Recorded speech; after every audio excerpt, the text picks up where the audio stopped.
Of course நான் வந்து நான் பக்கா ஃபிகர்ல இருந்தேன் நான். ஃபர்ஸ்ட் டெலிவரிக்கு அப்புறம் என் வயிறை என்னாலே பார்க்க முடியல. அந்த மாதிரி ஸ்ட்ரெச் மார்க்ஸ்லாம் இருந்தது. ஹி வாஸ் அ நைஸ், நல்ல வெயிட் உள்ள பேபியாக இருந்ததுனால வந்து ஸ்ட்ரெச் மார்க்ஸ் இருந்துச்சு எனக்கு.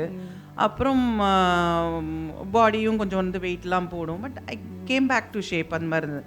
செகண்டுக்கு ரொம்ப டஃப்பாக இருந்தது. ரெண்டாவது டெலிவரிக்கு வந்து என்ன சொல்கிறது, வயர் மட்டுமே இவ்வளோ பெருசாக இருக்கும் ட்வின்ஸுன்றதுனால. அதுக்கப்புறம் நடந்து போகும்போது ஒரு 6 மாதம் இருக்கும்போதே என்னங்க நாளைக்கு டெலிவரியான்னு கேட்பாங்க. அந்த அளவுக்கு மேசிவ் பிக்காக இருக்கும் உனக்கு.